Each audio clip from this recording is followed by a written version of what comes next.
ละไอเลยส่งยิ้มให้มาหัวใจของน้องแทบบ้าแค่เธอเดินเข้ามาก็ทำให้ใจของฉันละลายมันละลายอยากจะกลืนกินเธอทั้งตัวเธอไม่ได้มากับใครใช่ไหมหรือว่ายังไงเธอชอบอะไรชอบแบบนี้ก็ชอบเป็นแบบนี้ชอบแววตาแบบนี้ชอบรอยยิ้มแบบนี้ก็ชอบแบบนี้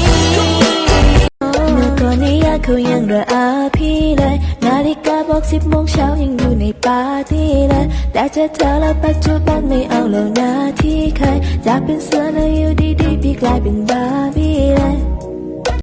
จะเลิกคุยทั้งอำเภอเพื่อเธอคนเดียวเนี่ยรู้ไหมจะไม่ยอมเล่นกับใครจะยกให้เธอไปทั้งใจจะมีเพียงเธอเท่านั้นขอโสดสักวันเป็นของขวัญได้บ่เป็นโบนัสรายปีที่ทำดีเพื่อเธอ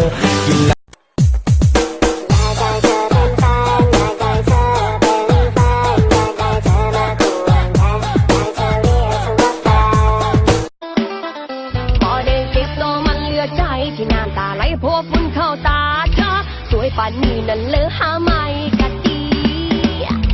คิดผิดแล้วบักลาที่นางฟ้าไปหาฉันนี่ซอยแช่แน่เด้อ넌 나의 beautiful girl 까지지 않는 사탕 같은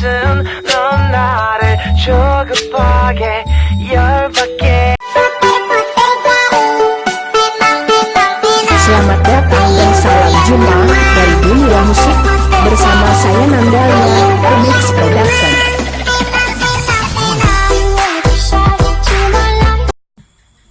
ของใจนี่ยังบ่คะมีปัญหาบ่คะเห็นไอซอมเบิงตั้งนานหรือว่าสนองมันไงไม่เอาไม่คิดนะคะหนูพยายามแล้วค่ะหนูพยายามจะสวยมันก็สวยได้สำนีละไอเลยส่งยิ้มให้มาหัวใจของน้องแทบบ้าเธอเป็นโจรแล้วเธอเดินเข้ามาส่วนผมเป็นแค่พนักงานเธอจับผมไม่เป็นตัวประกันและขโมยทุกอย่างไม่ทำที่ต้องการได้หมดแล้วแล้วเธอก็ไปเธอมันไม่มีเยื่อใย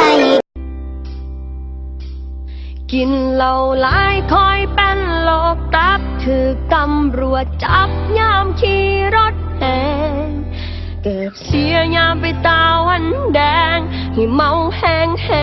คิดผิดแล้วบักลาที่นางฟ้าไปหาฉันนี่ซอยแช่แน่เด้อโคตรนี่ฝากบอกมันว่า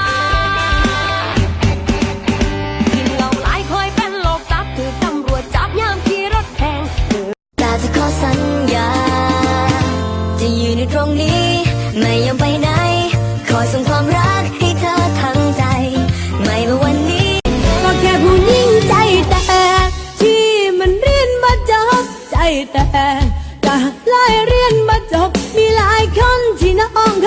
รู้ไหมว่าเธอน่ารักตอนเมาเธอน่ารักเบาๆแต่ไม่ตกหลุมรักคนเมาไม่เอาหรอกฉันรู้ว่าเธอน่ารักจะตายเธอมีผู้ชายมา